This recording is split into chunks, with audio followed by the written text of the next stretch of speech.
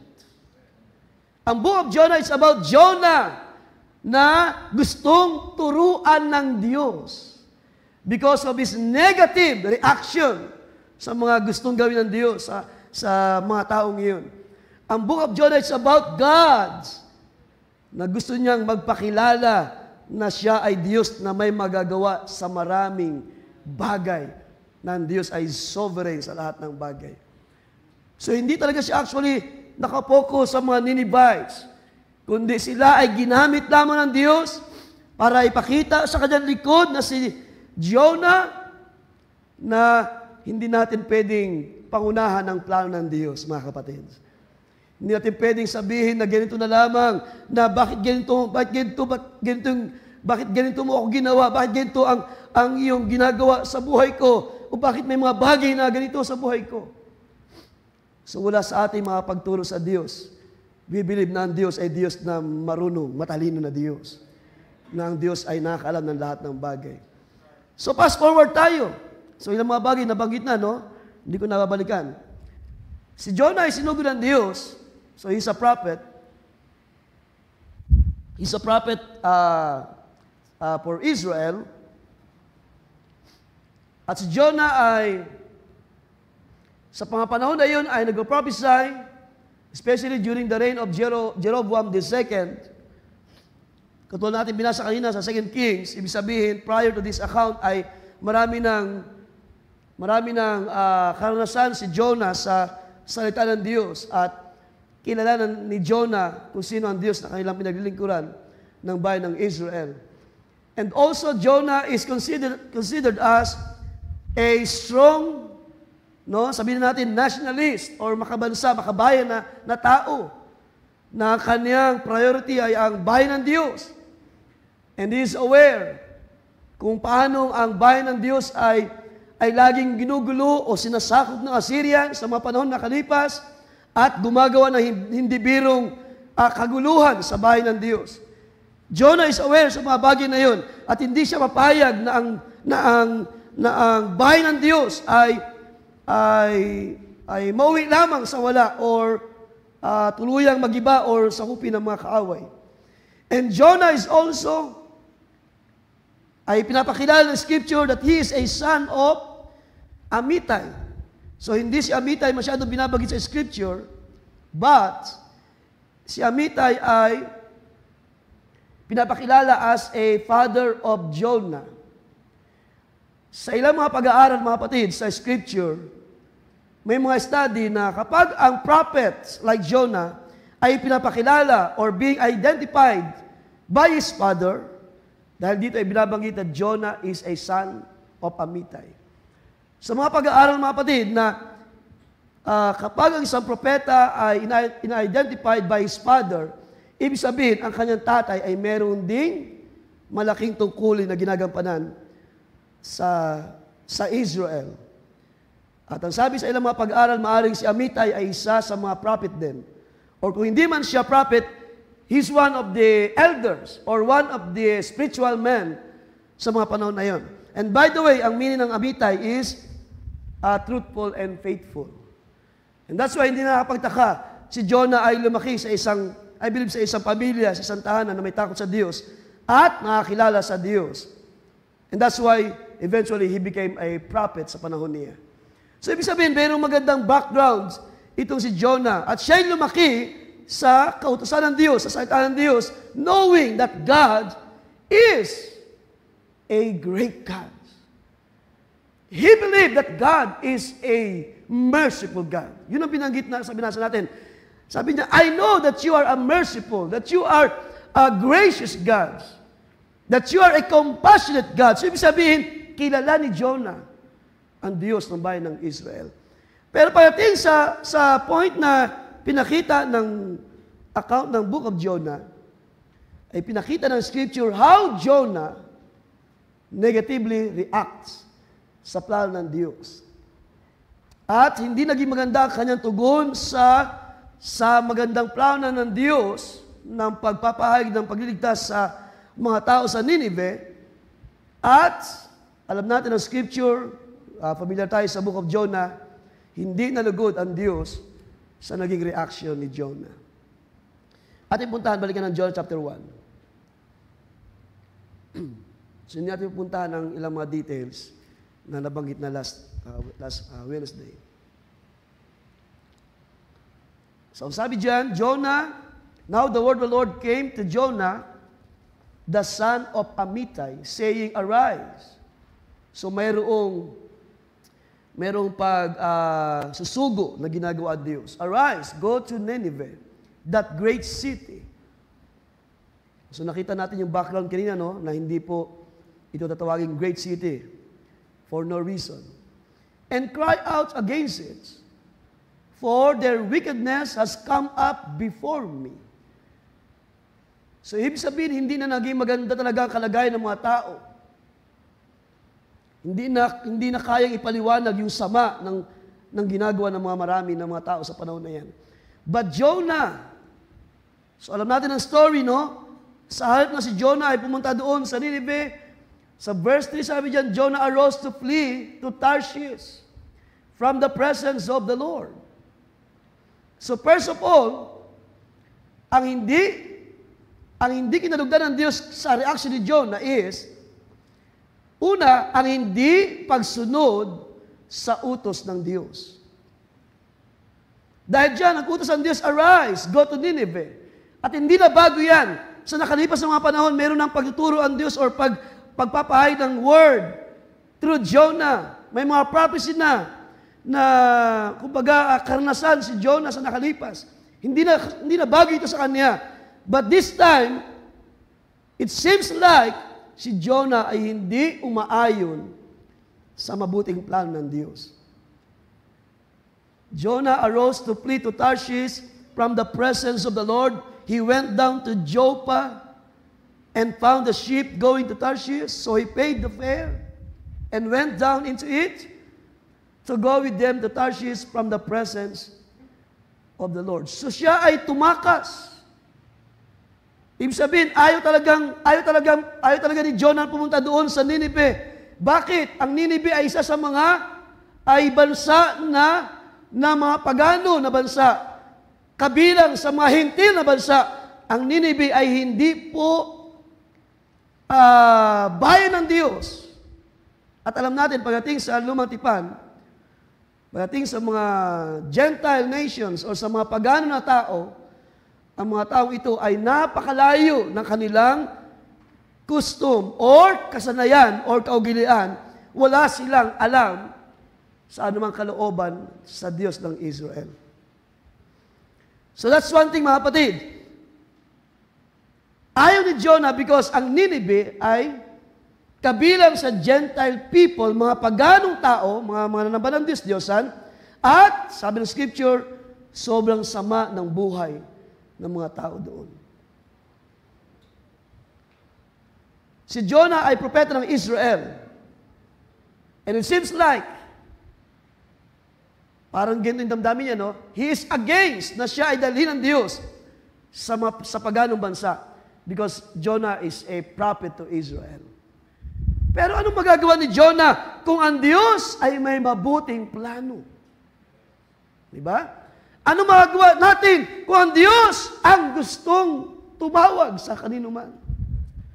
Ano magagawa natin? Ano magagawa ni Jonah kung ang Diyos ay gustong magpakilala at mahabag sa mga taong ito? Yet, si Jonah ay very negative ang kanya pinakita sa harapan ng Diyos. But para sa akin, sa ating makikita sa Scripture na ito, mga kapatid, ito ay pagpapakilala lamang na ang Diyos ay Diyos na compassionate, hindi lang sa bayan ng Israel, kundi sa kanyang ibig bigyan ng kanyang habag at awa. And that is the Scripture. Ang tao ay dapat magpasalamat sa Diyos. Hindi ba yung ginagawa natin tayo nagpasalamat sa Diyos? Dahil hindi lamang because hindi tayo kabahagi sa Israel, Wala tayong kinalaman sa mga plano ng Diyos. Wala tayong alam sa mga tipan ng Diyos. Yet, ang sabi ng Scripture, sila ay pansamantalang iniwan ng Diyos dahil hinanap ng Panginoon ang kanyang mga hirang, which is bahagi ng mga Gentile people sa ating panahon for the last 2,000 years.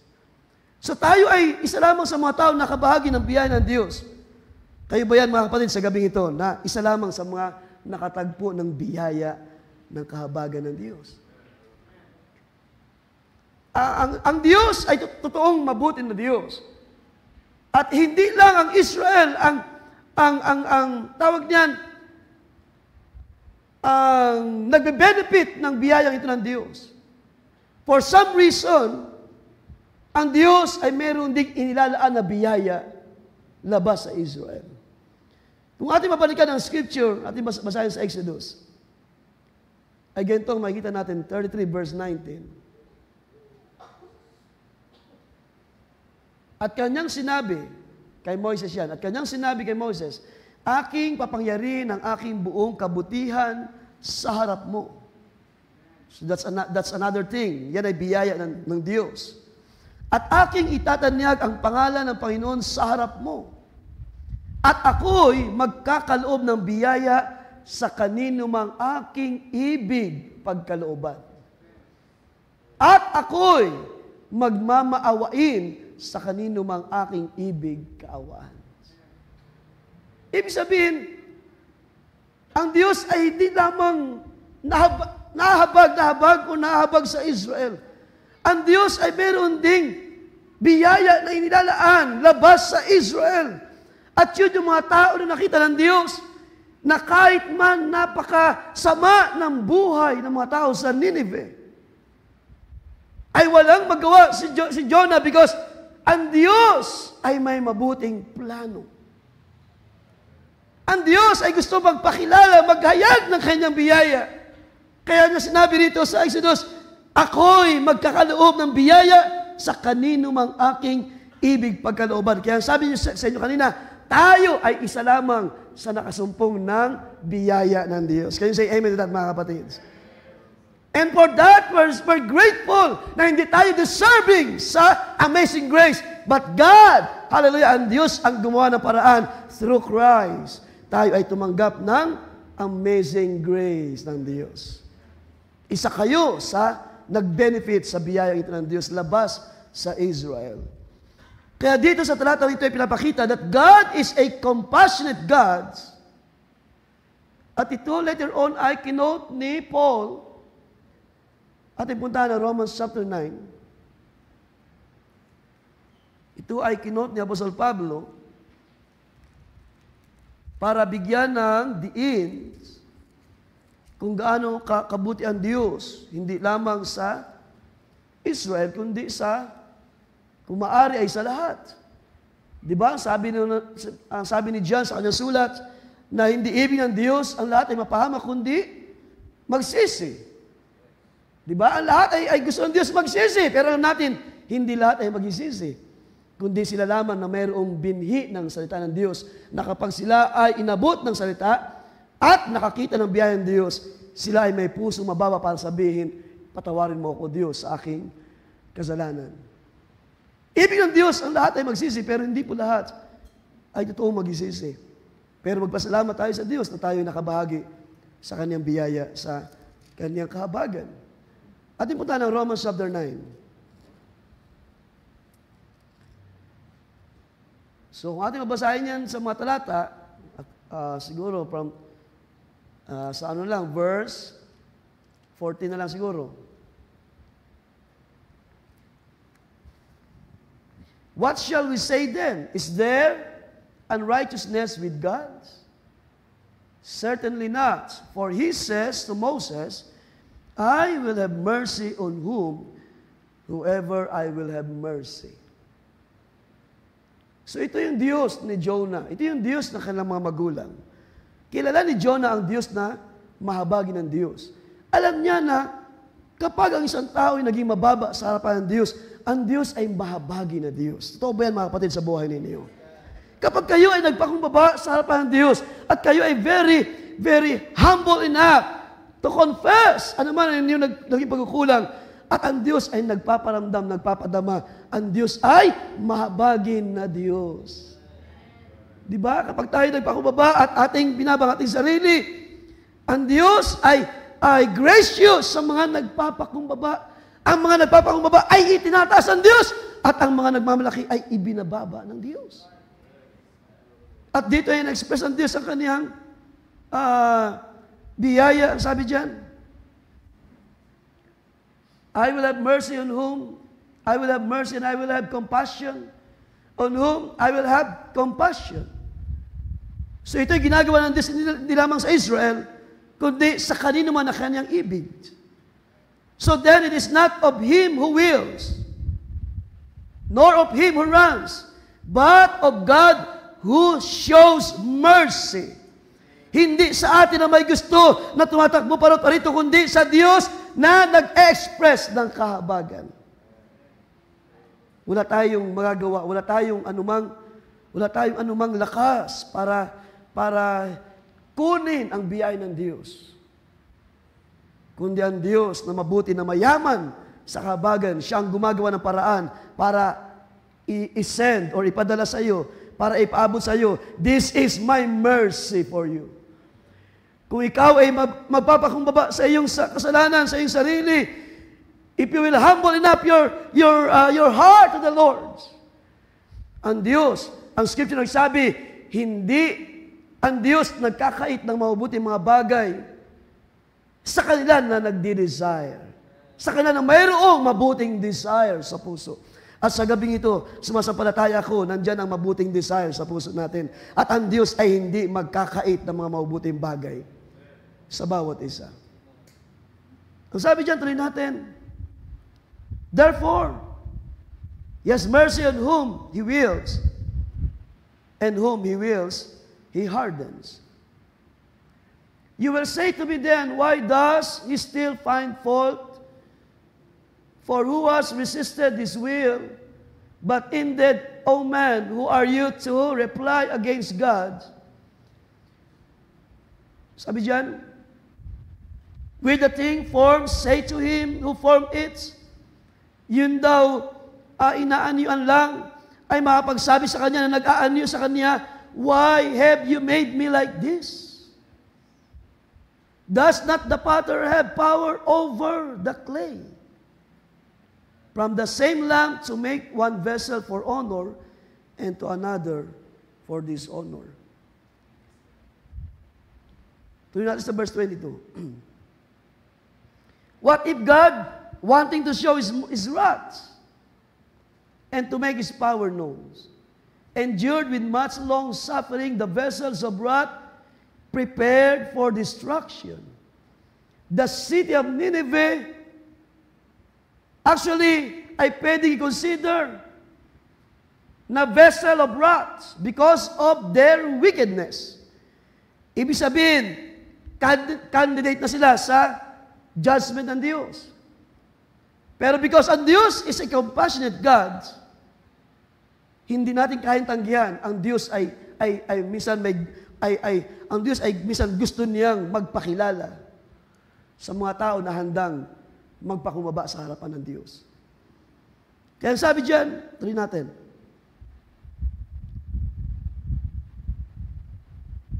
And that He might make known the riches of His glory on the vessels of mercy. Nasaan ang vessels of mercy sa gabi ito? Hindi niyo ba alam, sa buhay ninyo, ang Diyos ay nagpapakilala ng kaluwalhatian niya. Sa paanong paraan? Sa panahon na mahinang-mahina tayo, ang kapangyarihan ng kalakasan ay isinusugo ng Diyos. Sa panahon na tayo ay walang-wala na ng mga pangailangan, ang Diyos na sovereign, ang sabi niya, subukan ninyo ako kung hindi ko bubuksan ang durungawan ng langit para ang mga biyaya ay aking ibubuhos sa inyo. Ganon ang Diyos, kabuti na Diyos, compassionate na Diyos, hindi lamang kay Jonah, kundi sa kanyang ibig bigyan ng compassion. At yan ang pinapakita ni Pablo, sabi dyan, which He had prepared beforehand for glory, even us, sabi niya, kahit man tayo, whom He called, not of the Jews only, but also of the Gentiles. As he says also in Hosea, I will call them my people who were not my people, and her beloved who was not a beloved. So pinapakita dyan ni Apostol Pablo na ganito ang Diyos nagpapakilala sa bayan ng Israel, in particular kay Jonah. Kaya nga sabi ko sa inyo kanina, ang book of Jonah is not actually para ipakilala ang Nineveh, kundi ang city of Nineveh ay ginamit lamang ng Diyos para sa kaniyang compassion at para ipakilala kay Jonah na hindi niya pwedeng turuan ang Diyos, ang kalooban ng Diyos. That God has a perfect will sa lahat ng bagay. Do you believe, church, sa gabing ito? Nang sabi ni Pablo, all things works together for our good. Ibig sabihin, anumang bagay na pinangyayari ng Diyos ay hindi sa ikasama ng mga sumasampalataya, kundi sa ikabubuti ng bawat sumasampalataya sa Diyos. And that is what happened sa account ni Jonah.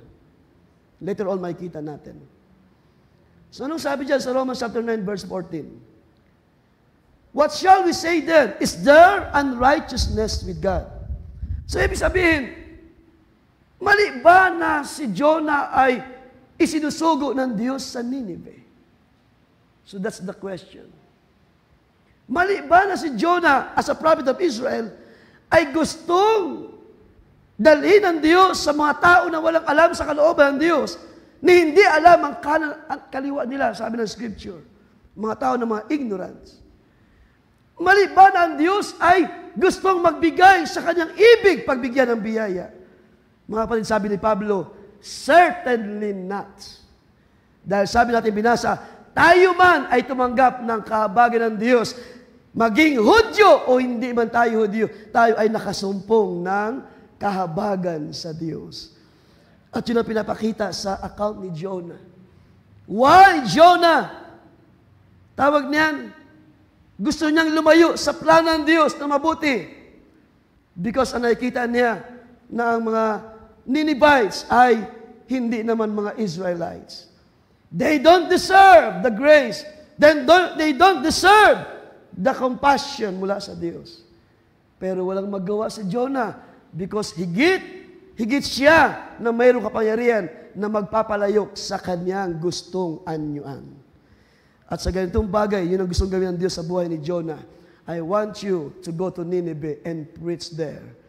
Dahil mayroon akong gustong patunayan sa mga taong ito. So yun ang kinagalit ni Jonah. So para sa kanya, ang Ninevites ay wala ng pag-asa na bansa. And also, kung mabalikan ng history, lagi silang inaaway nito ng Assyria, yung bansa na sumasakop sa Nineveh.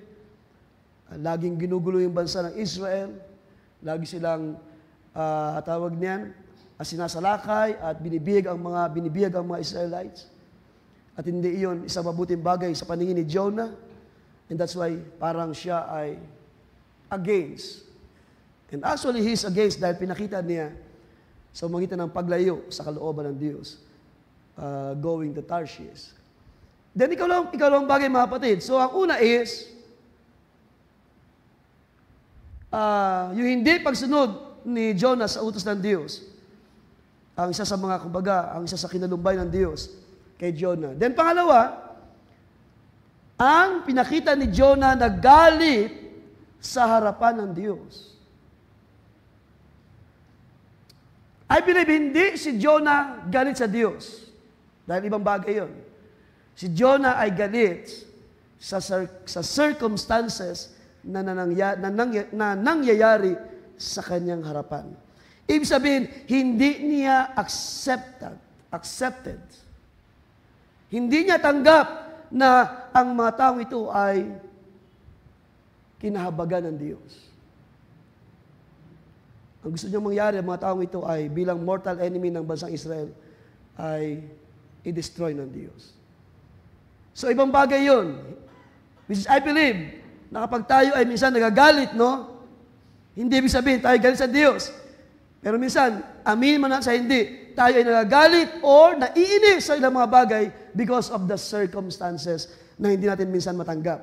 Pero wala tayong magawa kung ito yung plano ng Diyos, kung ito yung gustong mangyari ng Diyos, na ang isang masama na sinuman ay tawagin ng Diyos. Wala tayong magagawa kundi magpasalamat sa kahabagan ng Diyos. Wala tayong magawa minsan kapag minsan meron tayong mga parang hindi natin kasundo na sinuman. Pero kapag sila ay biniyayaan ng Diyos, wala tayong magawa kundi kilalanin na may Diyos na sovereign sa lahat ng bagay. So yun ang makikita natin sa Jonah chapter 4, sa ating text, balikan natin. So dito ay naglabas si Jonah ng sama ng loob. Noon atin narinig last Wednesday, yung tinalakay ng ating kapatid Brother Tim. But it displeased Jonah exceedingly. Hindi siya nalugod o hindi niya matanggap na pinatawad ng Diyos ang mga taong ito because kung ating babalikan nga, nang marinig nila ang mensahe ni Jonah, yet sabi doon sa chapter 3, yet in 40 days, Nineveh shall be overthrown. Hahatulan ng Diyos. Nang ito'y marinig ng mga tao, ng hari ng Nineveh, sila ay nag-ayuno, sila ay nagpakumbaba sa harapan ng Diyos, humingi ng tawad, at ang sabi doon sa bandang dulo, sabi diyan, verse 10, chapter 3, then God saw their works, that they turned from their evil way. So wala palang imposible.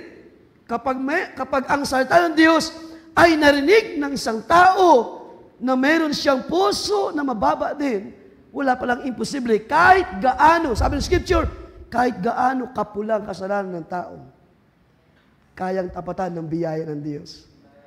Wala palang imposible na ang tao ay kayang tumalikod sa kanyang evil way once na ang salita ay dumating. Because ito ay genuine word. Ito ay, sabi ni Pablo, that the word of God is powerful. Do you believe, church? Ang salita ng Diyos ay makapangyarihan na salita. Pumapasok sa ating mga kaluluwa, sa ating mga kaisipan, sa ating mga puso at kaluluwa, para alisin ang mga bagay na hindi na kalugod-lugod sa harapan ng Diyos. It's like a two-edged sword, sabi ni Pablo, na kayang tumapyas ng kasalanan. And when these people heard, sabi ng mga account, ng mga tawag niyan, commentaries, just a simple message of Jonah, a 4-word message. 4-word ba yun? O ilang words yun? Yet 40 days. Sa isang sentence, isang salita lamang. Which, sa akin naman, pagtingin, ay bahagi lang yun ng message. Because, kung basahin natin dyan, si Jonah ay naglakad for a day, preaching the message. At niniwala ko na hindi lang yun ang kanyang dala-dala. Niniwala ko na meron pa siya ibang mga sinabi na hindi na na-record. Pero mahalaga yun, yet 40 days, Nineveh shall be overthrown. And these people turn to God. So, hindi natin pupuntahan yung bagay na yun. So, alam natin yan. Pero pagdating sa chapter 1 o 4 ng Jonah verse 1, it displeased Jonah exceedingly and he was very angry. Ang salitang displeased, mga kapatid, ay hindi magandang salita sa Scripture. Kung ating titingnan ang word na displeased sa Hebrew, si Jonah ay nakaramdam ng hindi tama na damdamin. Displeased sa Hebrew word is to be bad, to feel bad. So hindi naging magandang damdamin na pinakita ni Jonah sa harapan ng Diyos. And could you imagine, he is a prophet. At alam niya, kilala niya ang Diyos, that his God is a merciful God, that he is a compassionate God. Na ang Diyos ng Israel ay mahabagin ng Diyos. Pero it displeased Jonah na kaniyang makita ang circumstances na against sa kaniyang kalooban. Kaya nga siya lumayo. It's against of his will. Pero wala siyang magawa sa mabuting plano ng Diyos. Kahit man si Jonah ay nakadama ng hindi mabuting damdamin because it displeased Jonah. So in other words, Jonah feel bad sa bagay na ito. And actually, kung ating titignan pa ang scripture sa account ng Jonah, it seems like si Jonah ay nakipagkatwiranan sa Diyos. Sa paanong paraan? Ituloy natin sa verse 2. Sabi niya rito, was not this my saying?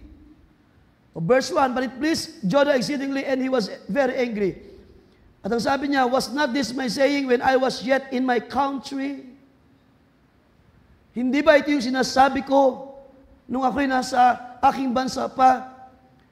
That makes a sense of parang pag-disagree ni Jonah nang maaaring siya'y kinakausap ng Diyos para isugo sa Nineveh. Lumalabas na parang nagkaroon pa ng panahon na si Jonah ay nakipagkatwiranan sa Diyos nang kanyang banggitin na hindi ba ito yung sinasabi ko nang ako'y nasa aking bansa pa. Ibig sabihin, sa panahon na yun na ang Diyos ay nangusap, ay hindi na talaga sumang-ayon si Jonah. Sa bagay na ito ay hindi naging madali ang ginawang pagharap ni Jonah sa Diyos. When he prayed, ang sabi diyan at siya'y dumalangin, Panginoon, sabi diyan, basahin sa Tagalog, sabi niya, at nang sabi ako'y nakikipanayam sa iyo, di ba ito ang aking sinabi ng ako'y nasa aking lupain pa? So yun naging reason why, kaya't ako'y nagmadaling tumakas patungo sa Tarsis. So, it seems like nagkaroon ng parang sagutan or si Jonah ay naipagkatwiranan pa sa Diyos na parang hindi niya magagawa ang iniutos ng Diyos sa kanya. At sa pagkatapos sabi niya, because sabi diyan, talastas ko na ikaw ay Diyos na mapagbiyaya, puspos ng kahabagan, banayad sa pagagalit, sagana sa agandang loob. At nagsisisi ka sa kasamaan. Therefore, anong ginawa? Ano sabi ni Jonah? Take, sabi niyan, my life from me. I beseech thee, take my life from me. For it is better for me to die than to live. So ito yung pangalawang bagay na pinakita ni Jonah sa harapan ng Diyos. Si Jonah ay nagpakita ng galit, pag-ayaw sa kalooban ng Diyos, na immediately nagbigay daan para siya ay tumakas papuntang Tarshish. Pero ang Diyos ay nangusap sa kanya. Ang sabi nito sa verse 4, but the Lord said, do you have a good reason to be angry? So yun yung mensahe nating, exhortation nating narinig last Wednesday. Meron ka bang reason para magalit sa Diyos? Ang sabi nating binasa kanina, ano sabi nating binasa kanina? Na mali ba na kung ang Diyos ay magpadala ng tagapangaral para magpakita ng kahabagan sa mga taong ito? Mali ba ang mga decision ng Diyos? Kaya dito ay tinatanong ng Diyos si Jonah, tama ba na ikaw ay magalit? O may dahilan ba para ikaw ay magalit? So dito ay hindi na naging maganda ang tugon ng Diyos kay Jonah. Na kung ating mapansin, na tunay na si Jonah ay kumbaga, hindi sumang-ayon sa plano ng Diyos sa mga panahon na yan. And siya ay, sabi sa ating binasa, it displeased him sa mga ganong circumstances. Now, ikatlong bagay. Ano yung bagay na hindi kinalugdan ng Diyos? Pagdating sa verse 4 hanggang 11, binasa na rin last Wednesday, no? Ating mabalikan lang. Hindi ni Jonah matanggap na siya ay nahihirapan while ang Ninevites was spared their lives. So hindi matanggap ni Jonah na siya ay nakaranas ng trials while yung dapat na deserving para sa kanya ay iniligtas ng Diyos dahil nagpakumbaba ang mga taong ito. So mababasa natin ito sa verse at ipuntahan. Tingnan natin. So Jonah went out of the city, verse 5, and sat on the east side of the city. There he made himself a shelter and sat under it in the shade, till he might see what would become of the city. And the Lord God prepared a plant and made it come up over Jonah. So naglagay ang Diyos ng isang halaman, sabi sa Tagalog, kikayon. At ito yung naging shadow ni Jonah sa init. That it might be shade for his head to deliver him from his misery. So Jonah was very grateful for the plants. Sa halip na sa Diyos siya magpasalamat, parang natuwa pa siya dun sa halaman, no? So Jonah, sabi diyan sa Jonah, very grateful for the plants. But as morning dawned the next day, God prepared a worm. And it so damaged the plant that it withered, and it happened. So nagpadala ang Diyos ng uuds at sinira yung halaman, natuyo. And it happened when the sun arose that God prepared a vehement east wind. And the sun beat on Jonah's head so that he grew faint. So imagine nyo naman kung gaano yung karanasan ni Jonah na nakabilad siya sa sikat ng araw dahil natuyo na yung halaman. At wala siyang magawa, kundi ang sabi niya, it is better for me to die than to live. Sabi diyan, then he wished death for himself and said, it is better for me to die than to live. Now, kung inyo mapansin mga kapatid, no? Pagkatapos na spare ng Diyos ang buhay ng mga Ninevites, dahil sila ay nagpakumbaba at tumalikod sa kasalanan, hindi it displeased Jonah. Ibig sabihin, hindi naging mabuti ang damdamin ni Jonah. Which I believe, hindi tama na tayo ay malumbay kapag ang mga gawa ng Diyos, it seems like against in our will. Anong sabi ni Pablo? Tayo ay magpasalamat sa Diyos sa lahat ng bagay. Dahil ito ay kalooban ng Diyos. Ito ay mabuting bagay sa Diyos. So, ibig sabihin, mabuti o masama, ang Diyos ay pasalamatan. Bagay na mabuti o hindi man maganda sa paningin natin, as long as ang Diyos ang nagplano at ang Diyos ang gumagawa, dapat ang mga tao ng Diyos ay magpahayag lamang ng pasalamat sa Diyos na mabuti pa rin sa kabila ng mga bagay na Kanyang pinapahintulot sa buhay ng bawat isa. And even sa panahon ni Jonah, while siya ay naghihintay kung anong gagawin ng Diyos sa Nineveh, kung inyo papansinin, God prepared everything because He is a sovereign God and He is a powerful and mighty God na kayang gawin ang lahat ng bagay. Do you believe, church, sa gabi ito?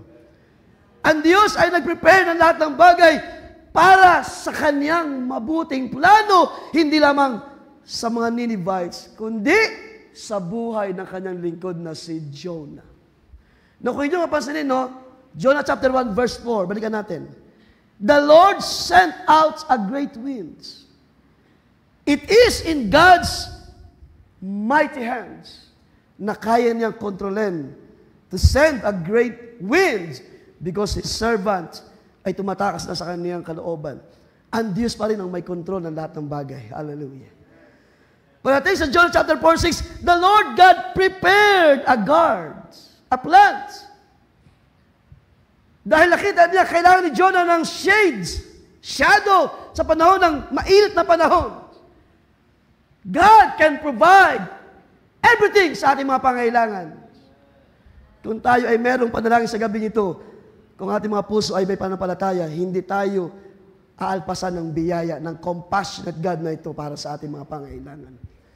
Ang Diyos ay nag-prepare ng halaman at ang Diyos din nag-prepare ng uod dahil nakita niya si Jonah ay hindi pa rin tama ang kanyang puso na umaharap sa Diyos. Well, in fact, pagdating sa dulong bahagi, sa verse 9, muli ay tinanong ng Diyos si Jonah, tama ba na ikaw ay magalit? Kung ating idulugtong ang mga sitwasyon, tama ba na tayo ay magalit sa mga circumstances na pinapahintulot ng Diyos? Tama ba na tayo ay sumama ng loob kapag tayo ay minsan wala tayong kinikita maghapon? Bakit parang uncertain ang mga buhay sa uling mga buhay na ito ay parang tila pahirap ng pahirap makahanap ng trabaho, mahirap mag-build ng negosyo.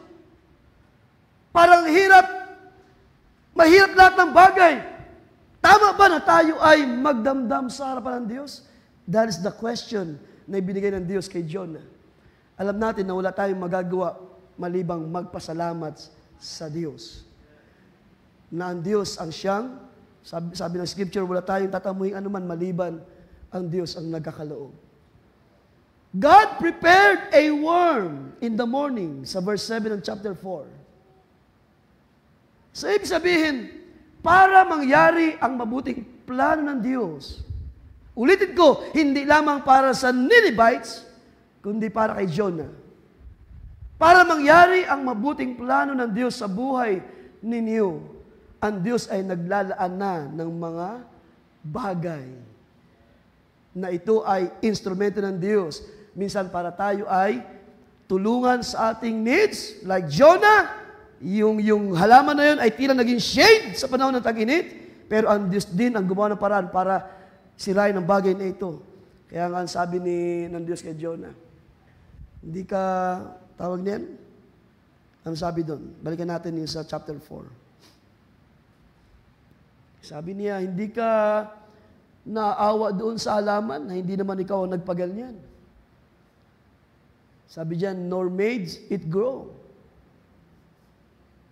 Which I believe, alam ni Jonah na ito'y gawa ng Diyos. Dahil wala na bang ibang pwedeng gumawa ng mga dakilang bagay except God. Wala namang ibang pwedeng gumawa ng mga miracles, ng mga himala sa buhay natin except God Himself. Sabi diyan, you have pity. You have had pity on the plant for which you have not labored.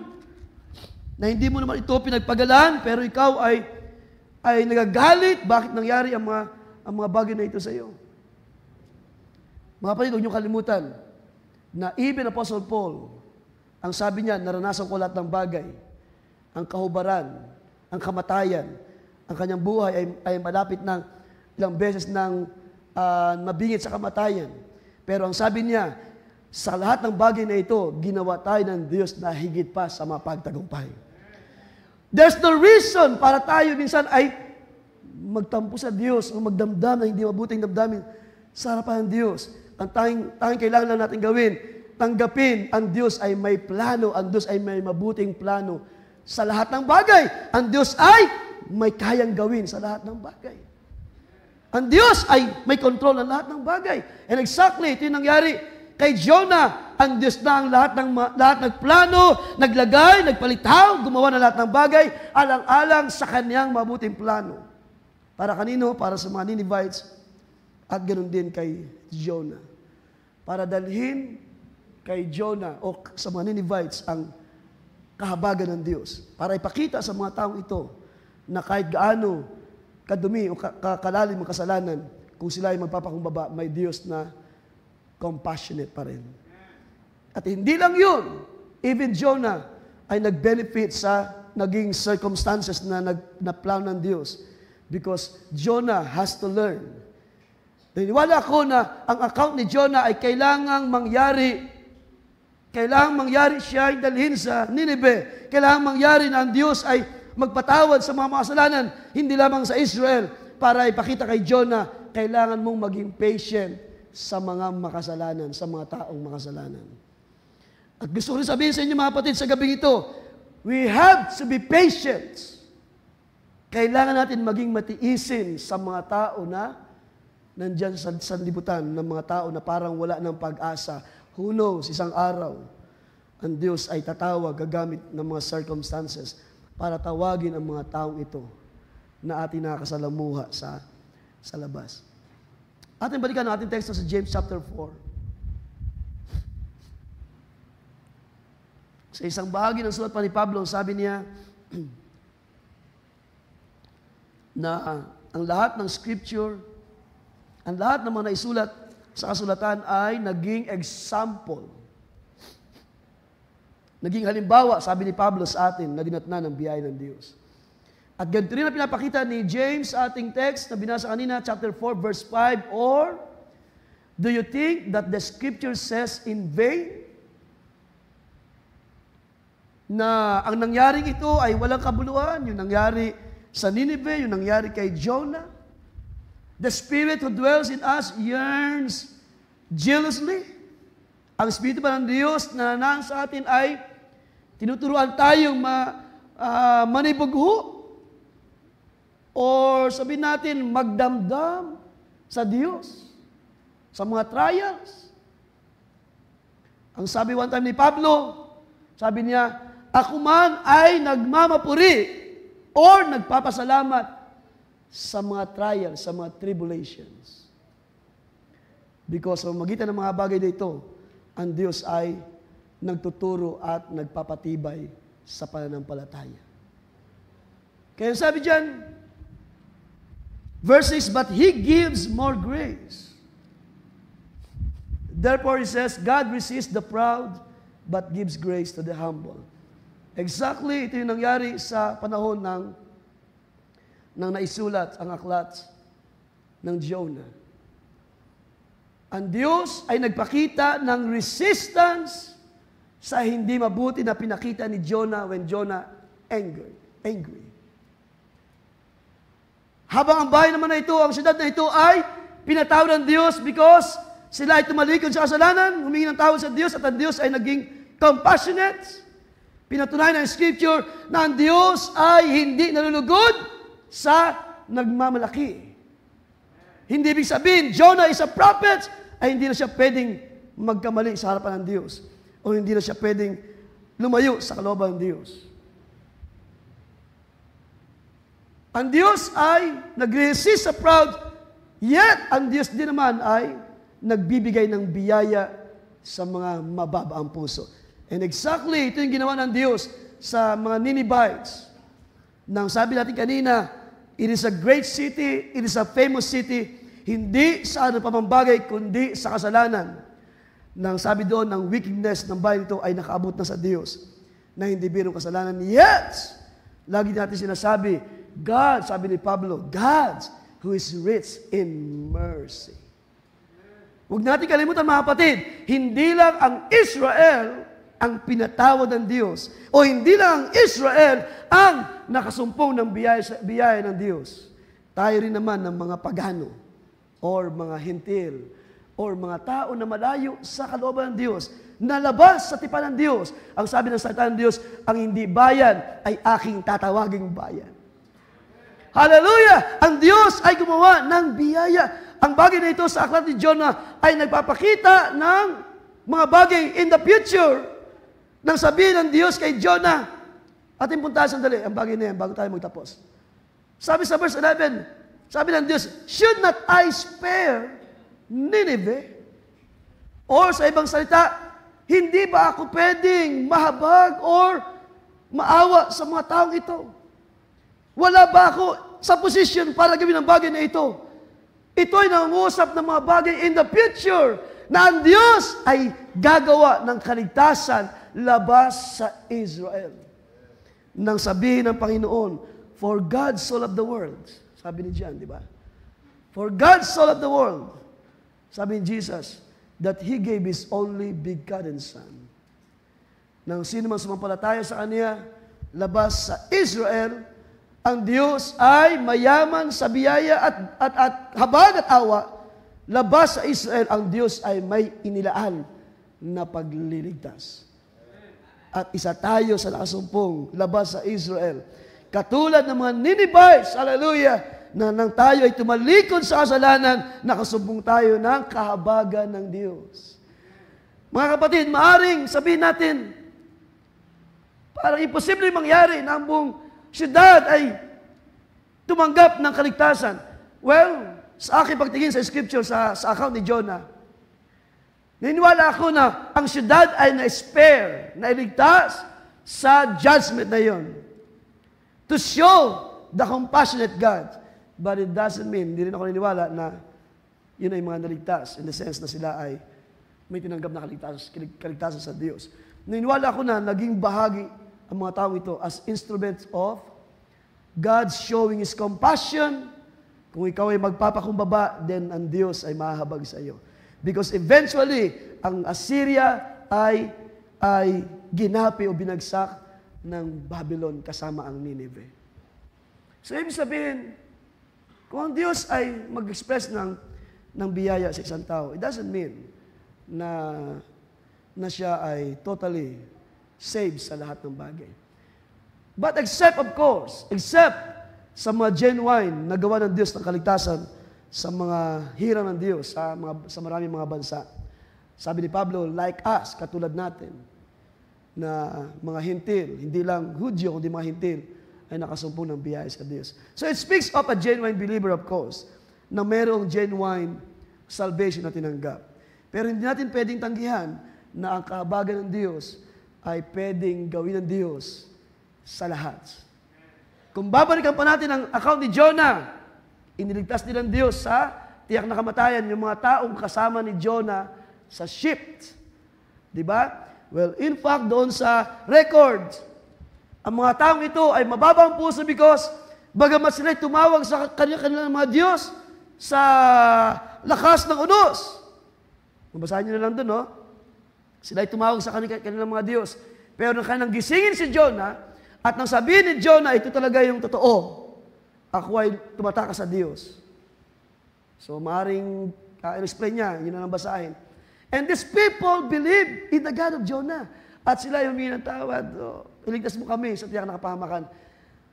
And God saved these people. So, ibig sabihin, pag Diyos ay naglaan ng biyaya talaga sa tao, walang sino makakapigil, even Jonah. Because kung gusto ng Diyos, ipakita ang kaniyang kahabagan, pwede niyang gawin sa lahat. Pero ibang bagay, yung sila ay ginagamit as instrument para ang purpose talaga doon sa mga chosen like Jonah ay pakilala ng Diyos ang kaniyang kadakilaan. By providing everything na kahit siya ay gustong lumayo, ang kamay ng Diyos ay makapangyarihan para ikaw ay ibalik sa kaniyang plano. Sa kaniyang mabuting plano. At yun ang dahilan mga kapatid, sa bahagi nito tayo magtatapos. Meron tayong mga karanasan, di ba? Minsan binabagit yan ng mga preacher na kahit tayo ilang beses nang gustong lumayo sa gawain o sa Panginoon o sa paglilingkod, ang maagap na kamay ng Diyos ang siyang nagbabalik sa atin, pabalik sa kaniyang ministeryo. At wala tayong magawa dahil ang Diyos ang naghuhulma doon sa miry clay, doon sa munting clay, putik. Diba? At wala tayong magawa kapag din ang Diyos ang gumawa ng ganitong bagay sa buhay natin. Ibig sabihin, kapag ang Diyos ay nagpahintulot ng mga circumstances na minsan it displeases our heart. Pero like Jonah, balik tayo sa Diyos dahil wala tayong karapatan magtampo o magalit sa Diyos. Ang kailangan natin gawin, magpasalamat sa Diyos sa lahat ng bagay. Hallelujah. Be patient, mga kapatid. Isang bahagi ng pwede natin makuha na lesson. Be patient. Parang gustong sabihin ng Diyos kay Jonah, pagtiisan mo. Matutunan mong pagtiisan itong mga taong sinner na walang alam sa kalooban ng Diyos, na hindi alam ang right and left ng buhay nila. Mga taong ignorance. At gayon din naman na gusto kong sabihin sa inyo, iwan ko sa gabing ito. Be patient, mga kapatid, sa mga nagkakasala o nagkukulang pa sa iglesia. Huwag tayong basta-basta humatol sa kanino man. Lagi nating isipin, ang Diyos ay mayroong compassion. Ang Diyos is a compassionate God at meron siyang paraan para ituwid ang lahat ng bagay na malayo sa harapan ng Diyos. O mga bagay na hindi ayos sa harapan ng Diyos. Maging patient tayo sa mga may hina pa sa church. Maging patient tayo sa mga, sabihin natin, sa mga paulit-ulit na mga kahinaan. Pray. Dalangin lamang sila. Tulungan ng Diyos. Ibangon, itayo. At huwag tayong magtampo sa Diyos. Na tila ba parang tayo against our will. Diba? Like sa ating narinig last Wednesday na parang pag merong isang sawayin, sige, paluin mo yan, sige, karapat-dapat yan sa ganito, ganon. Bahala, ikaw na Diyos, balang magsaway dyan. No. Hanggat meron pang Diyos na compassionate, wala tayong magagawa kundi idalangin ang isa't isa at maging matiisin sa mga kahinaan ng mga anak ng Diyos.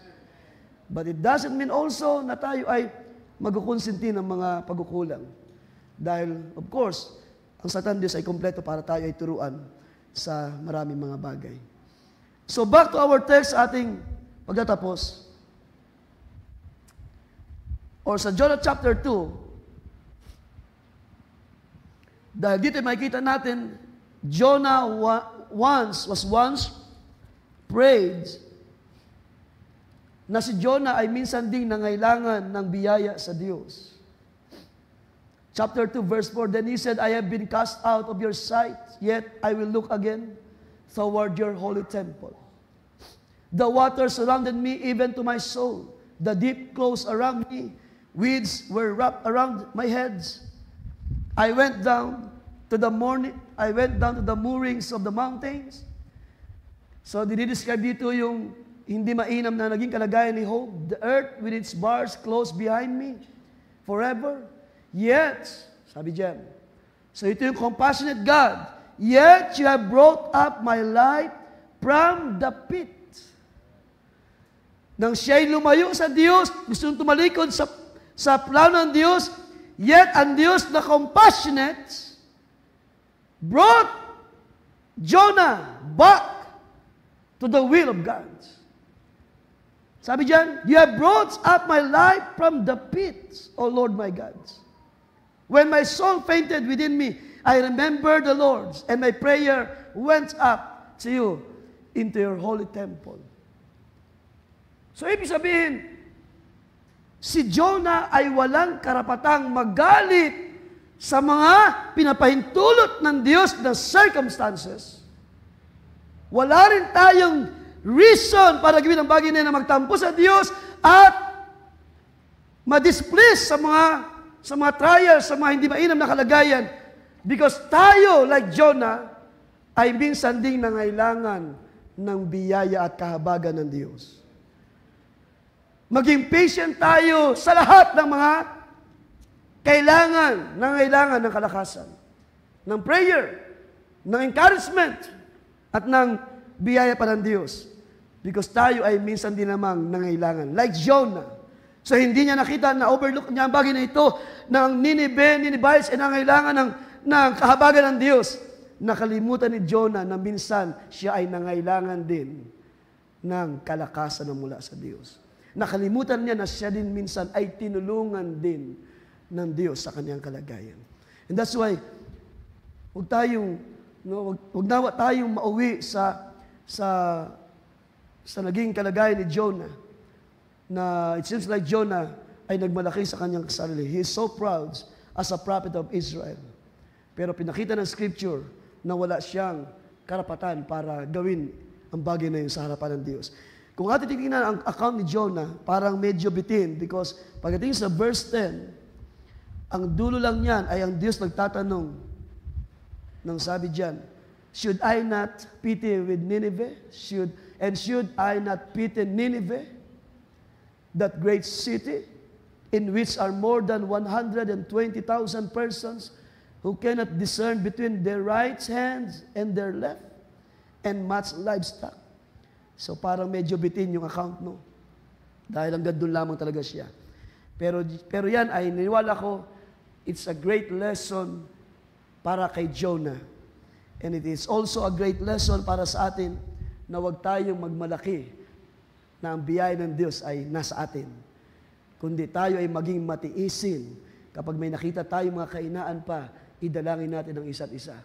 Dahil tayo ay minsan din nanghina, pero pinalakas tayo ng biyaya ng Diyos. Minsan din tayo nagkulang, pero ang Diyos ay umabot sa atin.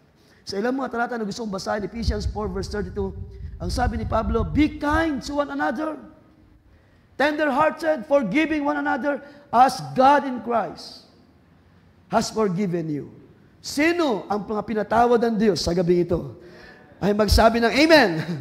Sa mga nakasumpong ng habag at awa ng Diyos, sa Diyos na compassionate.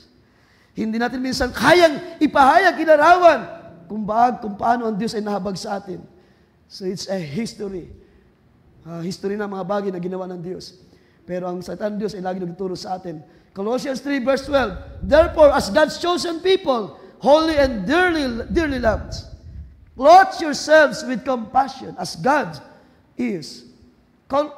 Clothe yourself with compassion, kindness, humility, gentleness, and patience. Be patient. Maging patient tayo. Romans 12:15, rejoice with those who rejoice.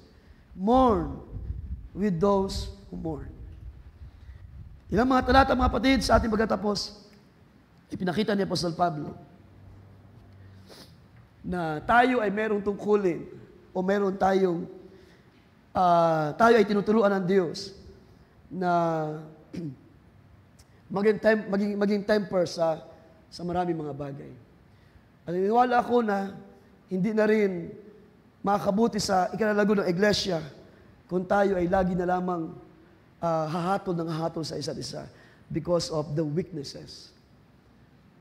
Of course, ang mga kahinaan na hindi inaayos ay libadura sa iglesia, na hindi yan kinukonsinti ng Panginoon. May salita para tayo ayusin. Gayunpaman, ang mga kahinaan na nagagawa natin na hindi natin sinasadyang gawin. Minsan iniisip ko mga kapatid, no? Kapag may mga paulit-ulit ng mga kahinaan, ang sino man sa sino man, minsan iniisip ko, hindi ba pwedeng dahil sa hindi pa naabot ang karunungan? Immaturity. So, ibig sabihin, maging patient tayo like Ninevites, na ignorant sa maraming mga bagay. Kung mayroon mang paulit-ulit, hindi dahil may spirit of resistance sa Diyos, kundi dahil immature sa maraming mga bagay. Kaya minsan isipin natin, hindi kaya yun ang mga dahilan. So para tayo ay magalit or ma-out of temper lagi or maghatol na pasaway ka or ganito ka, you deserve it. Maging patient tayo. Be patient. Be patient sa mga kahinaan pa ng bawat isa. Idalangin natin ang bawat isa pa at ang Diyos pa ang maging malaya na gumawa sa bawat isa, sa inyong lahat, sa mga magulang, sa mga kabataan. Dalangin ko pa na ang Diyos na compassionate ay higit pa nating maranasan sa uling mga araw na ito. Ating palapakan ng Panginoon mga kapatid for His Word. Tayo ay yumuko at manalangin. Pasalamatan natin siya, Panginoong Diyos. We're grateful for your words sa gabing ito. Ikaw ay aming pinupuri at pinapasalamatan. For you are an all-knowing God. Diyos na nakakaalam ng lahat ng bagay. Diyos na mayroong mabuting plano sa iyong mga hirang. Salamat o Diyos at pinupuri ka namin, pinapasalamatan for this word na iyong pinahayag o Diyos sa aming lahat. Na ikaw ay Diyos na tapat sa iyong pangako, na iyong binitawan sa iyong lingkod na si Moses. Nang iyong sabihin, I will have mercy to whom I will have mercy. I will have compassion to those whom I will have compassion. Pinatunayan o Diyos ng iyong mga salita na hindi ka nakalimot sa iyong mga salita o Diyos. Pinatunayan ng account na ito ni Jonah na ang Diyos ng Israel ay hindi lamang Diyos ng Israel, kundi siya ay Diyos din naman ng mga tao na may mababa ang puso, na handang magpakumbaba sa harapan ng Diyos. At katulad din namin, Panginoon, na kami ay nakasumpong lang din ng biyaya sa iyo. At sino kami, Panginoon, para i-judge namin ang bawat isa? Na aming, o Diyos, sa tulad ng sino man, dahil sa maraming mga bagay, o dahil sa mga pagkukulang o mga kahinaan sa laman. Iyan totoo, O Diyos, na mga bagay na ito ay makakapigil sa iyong mga gawa, sa iyong mga plano. Pero isang bagay din, O Diyos, na ikaw nagpapahintulot ng mga bigat, ng mga burdens, ng mga kahinaan pa, ng mga pagkukulang pa, O Diyos, upang kami matuto na maging matiisin. Hallelujah! Because ang aming Diyos na pinaglilingkuran is a compassionate God. Hallelujah! At ikaw ay Diyos na nagtuturo sa bawat isa na kami ay maging patient lamang, like Jonah. Be patient, Jonah, dahil meron pa akong mabuting plano sa mga taong ito. Go, arise! Pumaroon ka. Ituro mo, ipangaral mo ang mensahe. At yan din ang aming karanasan sa mga panahon na ito, O Diyos. Salamat sa iyong salita, salamat sa iyong pagtuturo, salamat sa mga mensahe na aming tinatanggap sa mga panahon na ito. Kami ay dinadala in maturity, kami ay dinadala in fullness of your word. Hallelujah! At isang araw, O Diyos, ay dadalhin mo ang iglesyang ito sa kapunuan ng lahat ng bagay. na aming sasabihin na hindi na namin, hallelujah, na kami ay wala ng anumang kailangan pa because ang sakdal ay dumating na sa iglesia. Panginoon namin Diyos, pinupuri ka namin at pinapasalamatan. Ibinabalik sa iyo ang lahat ng pasalamat. Salamat sa iyong mga salita. And patuloy mong i-bless ang ministry, ang iyong iglesia sa dakong ito, Diyos.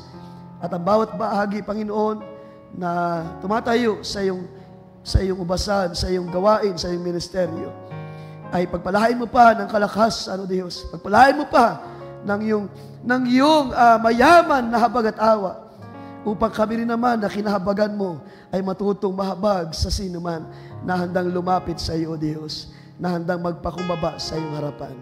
Bless your word and bless your people. Pinupuri kita at pinapasalamatan ng Diyos. Salamat sa kalakasan sa gabing ito. Salamat din sa patuloy na iyong pag-iingat sa bawat isa. Salamat sa mga panahon na kami ay patuloy na iyong sinasamahan sa ganitong pagkakatipon, o Diyos. Ikaw ay patuloy na naging sugo ng iyong napapanahon ng mga salita. Kaya pagpalain ka, pagpalain na iyong dakilang pangalan, at sa iyo ay maingat naming ibinabalik ang lahat ng papuri at pagkakila. Pasasalamat sa iyo lamang, o Diyos, sa tanging pangalan ng Panginoong Kristo Jesus. Everybody say Amen.